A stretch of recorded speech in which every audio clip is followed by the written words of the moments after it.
Bonjour à tous, bienvenue sur SVM6, donc avec cette deuxième vidéo que j'ai appelée, qui fait partie de cette série que j'ai appelée modéliser dans mes pas. Donc on va travailler sur le texte et je vais vous proposer avec cette vidéo de créer un texte. Alors là, je suis allé prendre un texte, moi, de chanson de Jean-Jacques Goldman, très connu, hein, et j'ai pris ce texte, vous allez voir qu'on peut le reporter très rapidement sur Blender, donc je vais vous faire voir ça.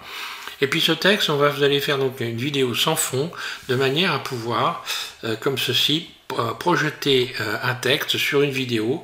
Donc voilà ce que ça donne, vous voyez. Donc là, évidemment, là, ça tremble un petit peu, c'est normal, c'est parce que l'ordinateur a un peu de mal à suivre, voilà, il rame un peu, mais voilà, vous pouvez donc passer, voilà, là on revient, ça revient normal, vous allez pouvoir passer un texte sur une vidéo. Derrière, c'est une vidéo donc de nuages, qui est relativement lourde, ce qui fait que bon, là j'ai un petit peu de vibration, mais c'est complètement normal, faut pas s'inquiéter. Et donc on va créer ce texte dans Blender. Donc on est sur la version 4.1 de Blender, vous allez l'intégrer dans Blender et l'animer et créer une vidéo sans fond pour pouvoir la projeter sur une autre vidéo. Et là on ouvrira donc la table de montage de Blender, puisque là je suis sur la table de montage audio-vidéo de Blender. Hein. Voilà, et donc on va faire tout ça, on va essayer de faire ça le plus facilement possible et le plus rapidement possible. Vous voyez, donc voilà, j'ai animé le texte. Alors, je vais commencer, je vais partir déjà sur Internet, récupérer le texte et vous faire voir ce que j'ai fait de A à Z. Voilà, donc j'ai tapé, elle a fait un bébé toute seule. Hein. Et donc, le texte ici, j'appuie à gauche, un clic gauche, je vais sélectionner tout ce texte, là, voilà. Je vais m'arrêter là. Un clic droit, je vais copier ce texte. Tout simplement, maintenant c'est terminé, le texte est copié, je n'ai plus qu'à ouvrir Blender. Donc je vais ouvrir Blender 4.1.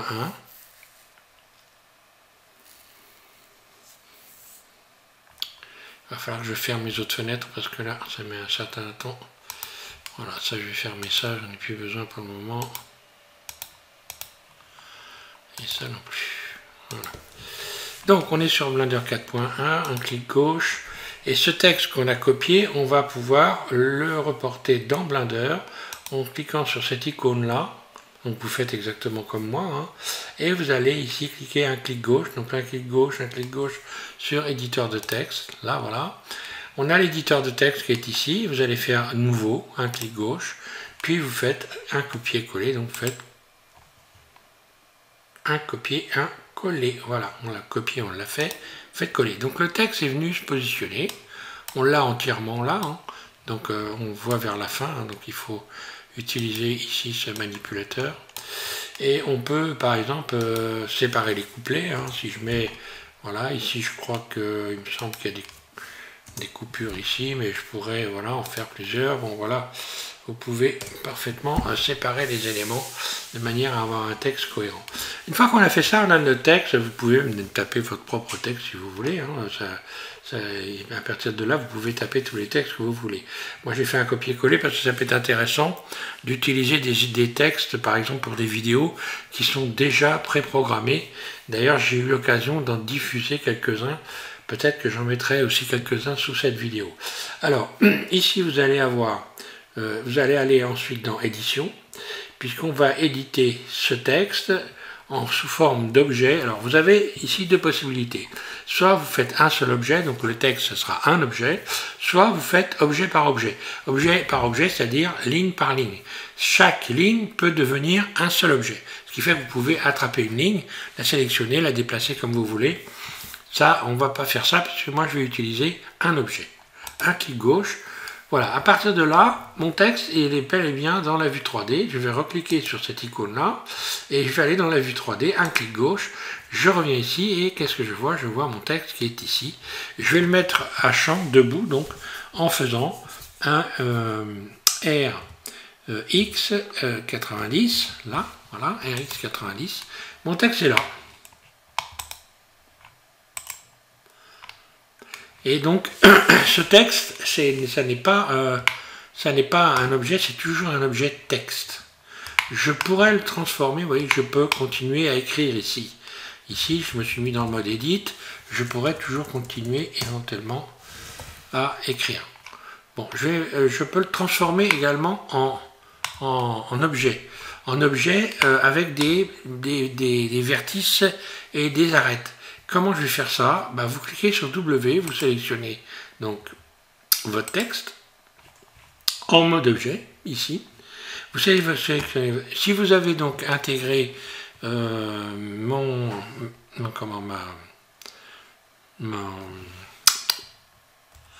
config, petit trou de mémoire, si vous avez intégré ma config, eh bien vous avez exactement la même chose que moi. Lorsque vous allez cliquer sur la lettre Q, normalement vous devriez avoir la possibilité, voilà, de transformer ici Mesh à partir d'une courbe.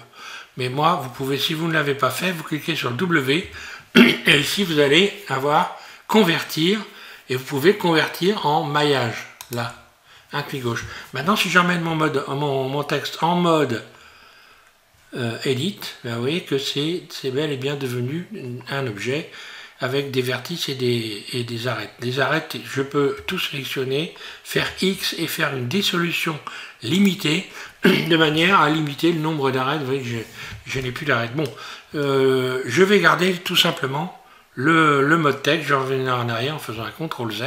Mais vous voyez qu'on peut faire ce texte, on peut le modifier de manière différente. Là. Donc là, je suis revenu en arrière et donc j'ai toujours ce texte. Et je vais utiliser donc, alors ce texte qui est constitué de courbes de Bézier et non pas de vertices et d'arêtes, de face, etc. Donc ce texte, je vais lui ajouter, donc pour pouvoir l'utiliser, une caméra. Je positionne ici, à cet endroit-là, mon curseur 3D, en mode évidemment objet. Voilà, je passe mon curseur 3D ici, et je vais chercher une caméra, ajouter une caméra. Voilà, un clic gauche. La caméra se situe ici. Je n'ai plus qu'à faire CTRL ALT 0 de manière à pouvoir voir mon texte. Alors, je vois mon texte. Maintenant, il va falloir que je fasse en sorte que le texte soit bien cadré. Là, je clique sur cette icône ici pour venir régler, vous voyez, la taille du texte. Je vais déplacer ma caméra en faisant GX pour venir faire en sorte que mon texte il passe à travers l'objectif partout. Si je fais un GZ, eh bien, hop, okay, on voit qu'ici, je ne suis pas très bon. Donc, je vais peut-être pouvoir déplacer GX mon texte de manière à le recadrer. Voilà, et si je fais un GZ, j'ai tout le texte qui donc rentre bien dans l'objectif de la caméra et passe bien. Voilà. Donc ça, c'est un petit réglage à faire. Donc mon texte va commencer vers le bas, hein, puisque pour lire le texte, ben, je vais commencer par le lire vers le bas. Donc j'ai ici, voilà, je le mets en bas, en dessous donc de l'objectif de la caméra. En ce qui concerne le fond, eh bien on va faire une vidéo sans fond. Excusez-moi, j'ai un peu de... On va donc programmer une vidéo sans fond.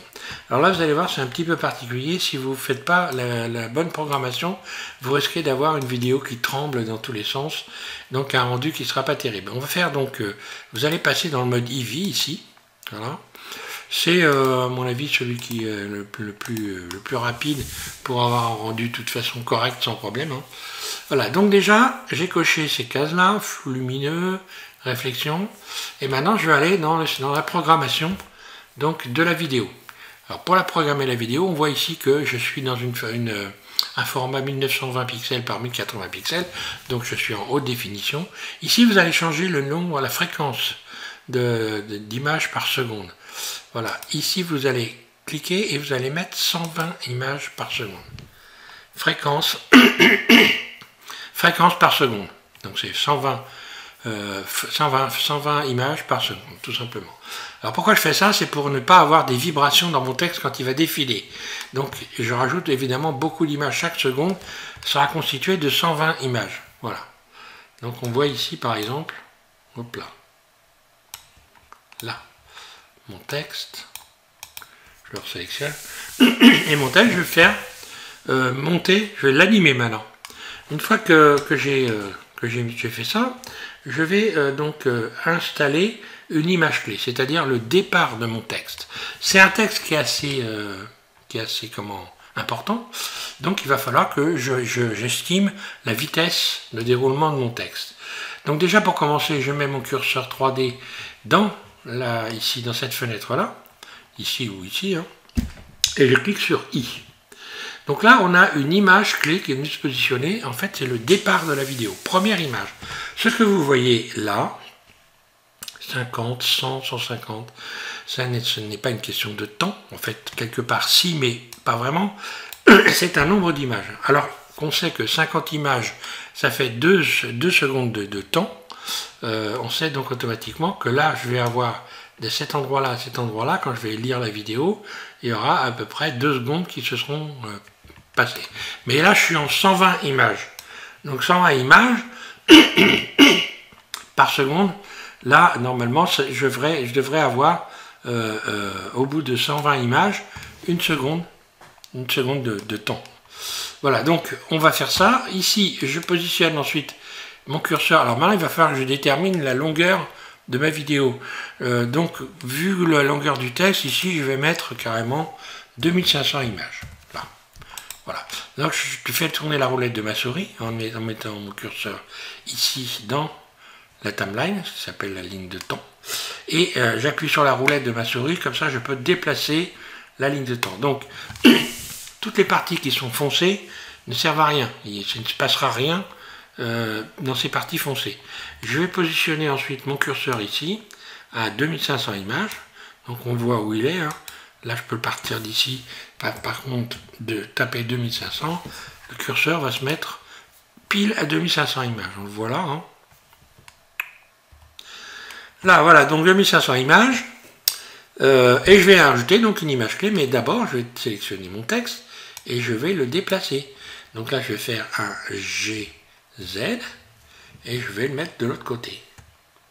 Un clic gauche pour le libérer et je vais insérer une image clé en mettant mon curseur ici, en faisant I. Donc fin de la vidéo, I, une image clé vue se positionner. Si j'attrape le curseur en faisant un clic gauche et que je bouge mon curseur de timeline, eh bien voilà ce qui se passe. Si j'enclenche la lecture, c'est comme un magnétoscope ici, hein, c'est exactement la même chose. Vous avez les flèches, voilà ce qui va se passer. À partir de là, je peux déterminer la vitesse de passage de mon texte. Si j'attrape un clic droit, si je sélectionne cette image clé là et que je fais un G et que je la déplace ici par exemple, eh bien, le texte va défiler beaucoup plus vite. Plus je le déplace, je vais le ramener ici, plus il va défiler vite. Voilà. Donc c'est pas le but. Il faut faire attention à ne pas aller trop vite, puisque sinon, bon là c'est peut-être un petit peu lent quand même. Voilà, j'estime que là ce serait pas mal. Je n'ai plus qu'à mettre la fin de la vidéo ici, et la mettre à, donc là je suis à combien d'images? Je vais la déplacer de cette manière-là. Voilà. J'appuie en continu, voilà, je suis à 1700 images, voilà. Ici, je peux appuyer en continu et puis bouger ma souris. Hein. Vous pouvez modifier toutes les valeurs en appuyant en continu, ici. J'appuie en continu, à gauche, et je bouge ma souris de droite à gauche. Je peux le faire ici, je peux le faire ici. Ah, voilà. Donc, le temps de ma vidéo, donc je vais regarder si on arrive en bout, un clic gauche. Voilà, je vais bien jusqu'à la fin, c'est bon, je vais bien jusqu'à la fin. Donc là, à partir de là, mon animation est programmée. Par contre, la sortie de ma vidéo, elle n'est pas programmée. Je vais donc automatiquement ici aller cliquer sur cette icône-là, là, un clic gauche, et j'étais déjà dessus, et je vais faire la sortie ici. Sortie. Un clic gauche sur sortie. Je vais fermer les autres fenêtres parce que là, ça peut porter à confusion. Voilà. Ici, j'arrête la vidéo et je vais faire dans sortie ici, je vais transformer donc ce texte en une vidéo sans fond. Pour faire ça, déjà, je vais lui attribuer à ma vidéo un chemin d'accès, un chemin où il va arriver. Donc, en règle générale, je clique moi donc sur cette icône-là, je clique ici sur le bureau, je vais toujours ramener les vidéos que je fais en premier sur le bureau pour les regarder sans être obligé d'aller fouiller dans les fichiers. Et puis je vais lui donner un nom, vous cliquez ici un clic gauche, je vais l'appeler HJKU marrant, on s'en fiche, hein, c'est pour la démo, et je vais faire accepter. Là, accepter. Normalement, ici, vous voyez, je vais avoir, ah ben je ne l'ai pas encore, je l'aurai après. Je vais avoir donc ma vidéo, je sais qu'elle va arriver sur le bureau et qu'elle va s'appeler, on le voit ici, H, J, H, K, H, etc. Donc, ensuite, il va falloir que j'ai une vidéo sans fond. Et pour avoir des images sans fond, eh bien, il faut utiliser le format PNG. Sauf que le format PNG, ici, si j'utilise ce format, je vais me retrouver avec 1757 images qui vont arriver sur le bureau. Est-ce qu'on s'en fout, puisque là j'ai RVBA qui est sélectionné, c'est RVBA, c'est ça qui me permet de retirer le fond d'une vidéo. Donc ça, il va falloir que j'ai cette possibilité de sélectionner RVBA. Sauf que là, c'est pas une vidéo, ce sont des images. Donc je vais aller à clic gauche, transformer ce PNG ici en vidéo, ici, vidéo FFmpeg. Et là, qu'est-ce qu'on voit? On voit que RVBA a disparu. Pour retrouver RVBA, je vais cliquer sur encodage. Je vais changer Matroska parce que je n'utilise pas Matroska parce que pour moi c'est que des problèmes. Moi j'utilise plutôt le format MPEG-4, voilà. J'ai cliqué sur MPEG-4, hein, on le voit ici, FFmpeg-4, et je vais aller, et donc, pardon, MPEG-4 ici, et je vais aller ici ensuite dans le codec. Et le codec c'est un codec vidéo H264, je vais le transformer en image PNG. Je clique sur PNG, là, et je retrouve RVBA ici, ce fameux RVBA qui va me permettre d'avoir des images sans fond. Je clique dessus pour le programmer. Si vous ne cliquez pas sur RVBA ici, vous n'aurez pas une vidéo sans fond. D'ailleurs, je peux mettre ma vidéo sans fond, la faire apparaître sans fond. Hein. Vous cliquez ici sur cette icône-là, vous allez dans pellicule et vous cliquez sur transparent. Et là, vous allez voir que lorsque je vais dans ce mode ici, voilà, dans le mode de rendu direct, bon alors là ça va mettre un certain temps parce que voilà, bah, je n'ai plus de fond, vous voyez, je suis bien sur une vidéo sans fond, alors que j'ai toujours mon image de fond qui est programmée, hein. Donc soit je la laisse, je pense que ça va fonctionner normalement sans problème, mais je peux éventuellement la supprimer et puis rajouter un soleil, hein. Si vous voulez, d'ailleurs je vais le faire, hein, je supprime l'image ici, donc l'image je vais vous la faire voir, c'est celle que j'ai moi toujours en permanence, hein. On va retourner dans véhicule, voilà.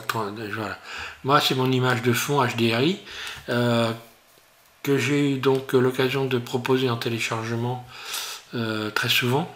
Voilà, elle permet tout simplement d'avoir un fond, je peux même modifier la force, etc.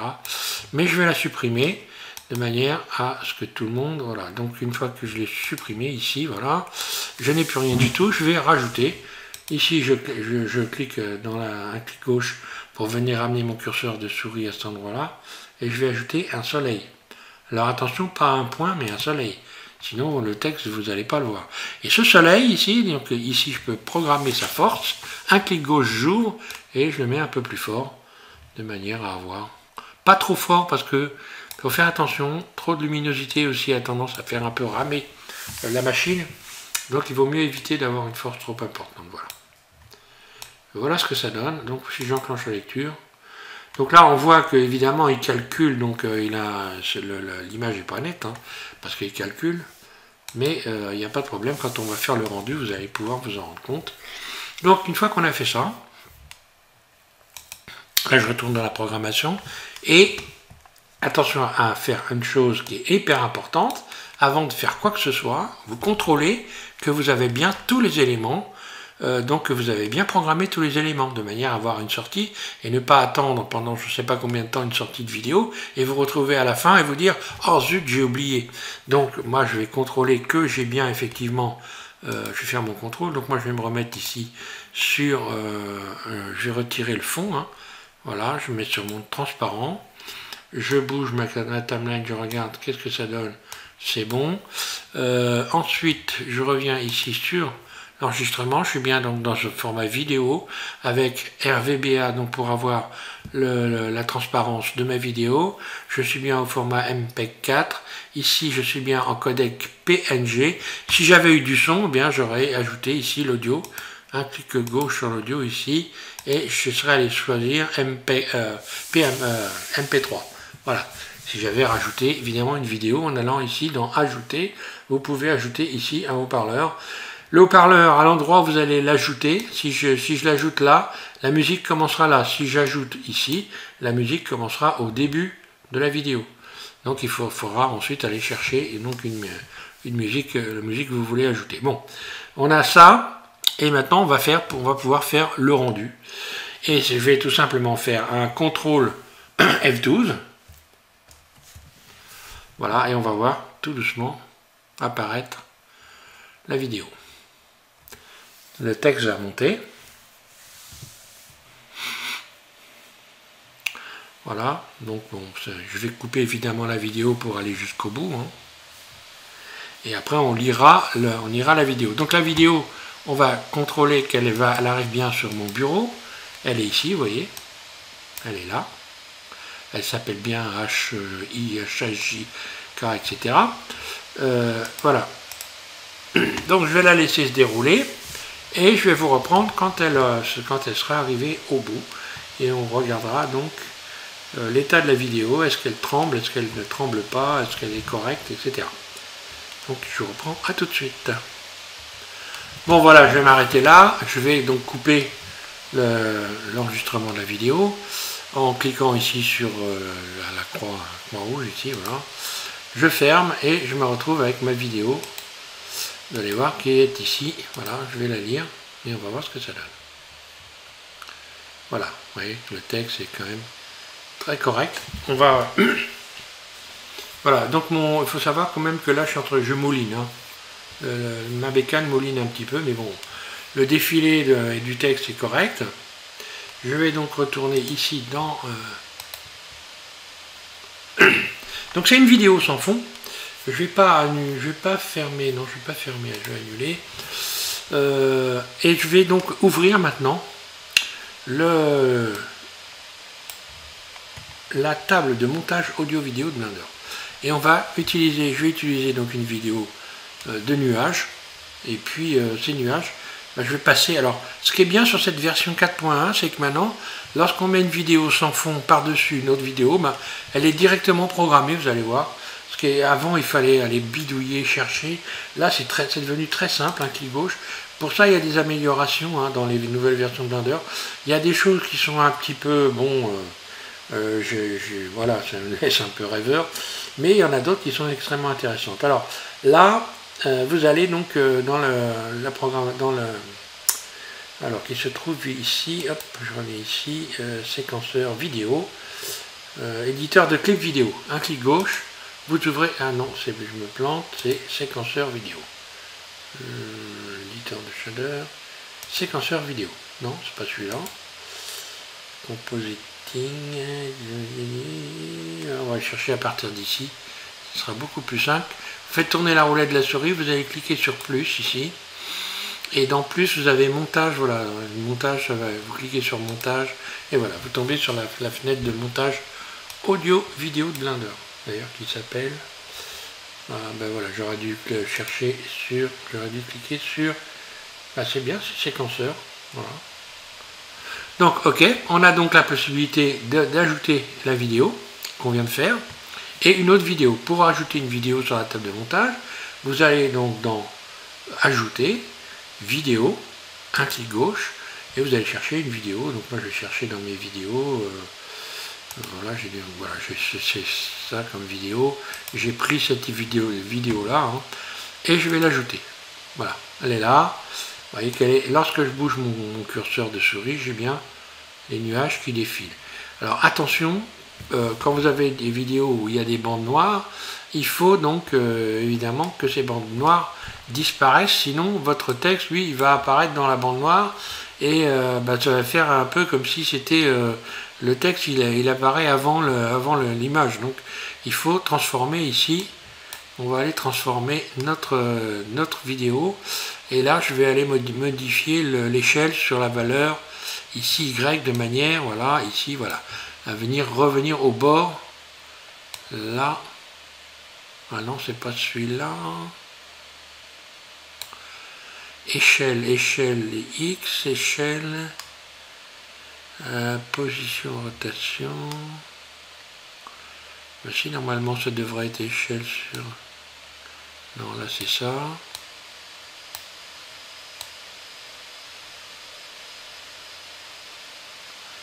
Ah oui, voilà. Là on le voit là, et donc il faut que voilà, je place par-dessus ici. Sinon, mon texte ça va pas le faire. Et je vais ajouter mon texte. Donc je vais rechercher ma vidéo. Je vais ajouter vidéo. Et cette fois-ci, je vais aller chercher cette vidéo que je viens de créer sur le bureau ici. Donc c'est celle-là parce que je n'avais pas fini. Voilà, elle est là, ajouter. Voilà. Et bien, je ne l'ai pas ajouté au bon endroit. Donc il faut toujours, quand vous ajoutez, positionner le curseur. Je vais le supprimer. Hein. Et je vais faire X, voilà. Et je vais recommencer. Il faut toujours positionner votre curseur de timeline ici, à l'endroit où vous voulez que la vidéo apparaisse. Voilà, vidéo. Je rajoute une vidéo. Ok. Je vais la rechercher. C'est celle-là. Et voilà. Et là, on voit. Voilà. Donc maintenant, je vais réduire évidemment la vidéo des nuages hein, pour vous faire voir un rendu. Là. Là.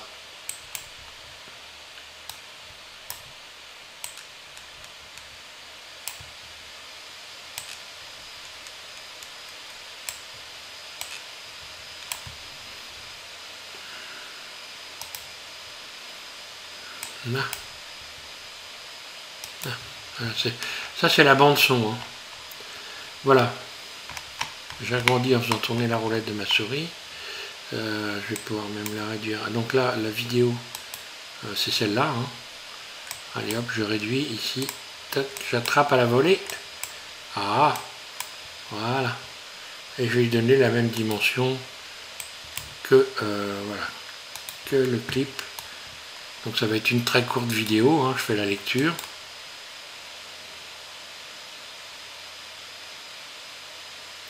Donc, je vais reprogrammer évidemment une sortie vidéo. Voilà, pour faire donc une nouvelle vidéo. Donc là, ce que je vais faire, je vais faire venir ici. Ici, j'ai tous les éléments qui sont déjà programmés. Je vais sortir, vous voyez, donc voilà. Donc là, elle est... maintenant, si je veux faire la sortie de ma vidéo, il va falloir que je reprogramme ici un nouvel élément. Donc ici je vais rappeler, créer une nouvelle vidéo sur le bureau. Je vais l'appeler, j'en sais rien, je vais l'appeler PPP, PP, accepter, là, un clic gauche.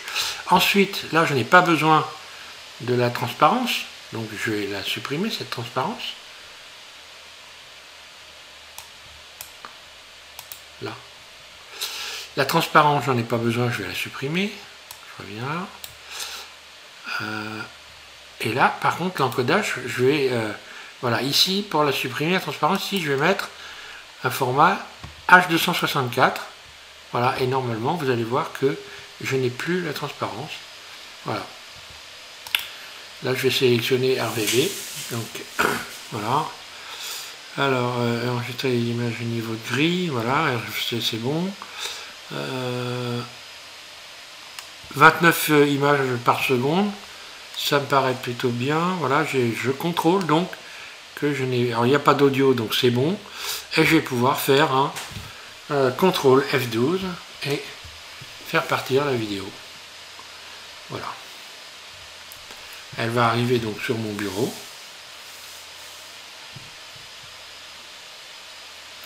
Alors, si vous voyez qu'il y a des sursauts, hein, vous augmentez le nombre d'images par seconde. Normalement, ça règle le problème. Ou alors, on peut diminuer aussi. Alors, moi, c'est vrai que là, je ventile beaucoup, là. Là, ça ventile à mort. Mais bon. Voilà, donc la vidéo, elle est là. On va la regarder. Et voilà, on a un texte qui défile. Bon, il est un petit peu... et il faudrait que je rajoute un petit peu d'images. Je vais recommencer. Ici, je vais mettre ici à la place de 29 images. Je vais en mettre 50. Allez, 50 images par seconde. CTRL F12. Et on va voir ce que ça donne. Normalement, ça devrait régler le problème.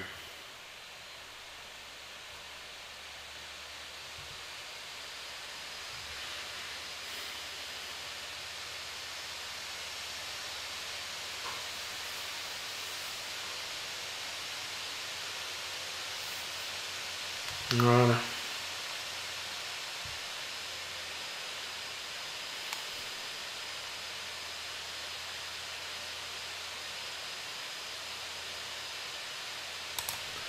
Voilà, je coupe et on va aller à la lecture. Voilà.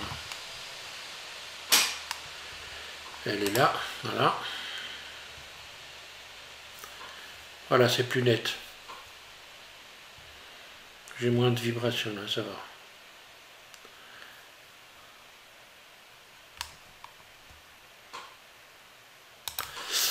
Voilà, donc bon, j'espère que tout le monde a bien compris comment ça fonctionnait.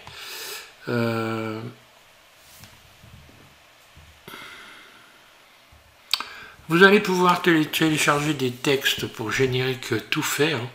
Voilà, je vais vous faire voir. J'ai fait quelques textes pour générique, vous voyez. Générique de film, intégré. Donc là, vous pourrez faire des copier-coller en utilisant ici, voilà.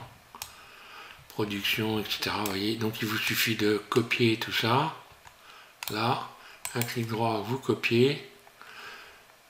Là, et ensuite vous pouvez aller en ouvrant Blender. Là, il y en a un certain nombre. Hein. J'ouvre Blender. Et encore une fois, donc, très rapidement, encore une fois, je vais ici donc dans l'éditeur de texte. Ici, éditeur de texte, là. Ici, je vais faire nouveau. Je fais donc coller, ici, là. Et vous voyez que assistant, monteur, etc. Là, vous n'avez plus qu'à taper des noms. Hein. Voilà. Hein. Etc., etc. Et puis, vous pouvez éventuellement écarter. Enfin, voilà, c'est du texte. Hein. Voilà, je vais m'arrêter là. J'espère que ça va bien vous amuser de faire ça. Hein. Vous allez pouvoir faire commencer à faire vos premières vidéos pour certains, commencer à programmer vos premières vidéos, éventuellement mettre du texte sur une vidéo que vous avez. Vous faites attention parce que quand les vidéos sont très lourdes, le temps aussi de rendu, lui, était donc en fonction. Hein. Donc ça, faut pas s'étonner. Ça peut des fois. Moi, j'ai eu des rendus de vidéos sur de la programmation, sur de la modélisation. Hein. Par exemple, j'ai refait des génériques de films complets, total. J'ai eu des rendus qui duraient carrément. J'en ai eu un qui durait 2 jours. Hein. J'ai refait le logo de la Warner Bros. Hein. Voilà, donc avec tout, et puis le lion aussi dans les intros, là, le lion, je ne sais plus comment c'est, MG quelque chose. Et donc voilà, j'ai reproduit tout ça, j'ai recréé, et ça m'a pris 2 jours, hein, carrément, j'ai eu presque 2 jours de rendu. Donc ça peut être très long éventuellement. Voilà, il faut le savoir quand même. Il y a des fois des moments où il faut être un peu patient. Voilà, merci à tous de suivre donc SVM6, et puis je vous invite à continuer à regarder cette série. Dans mes pas, je repartirai sur de la modélisation. Et donc voilà, moi j'ai envie de dire à vous de jouer, amusez-vous bien avec tout ça.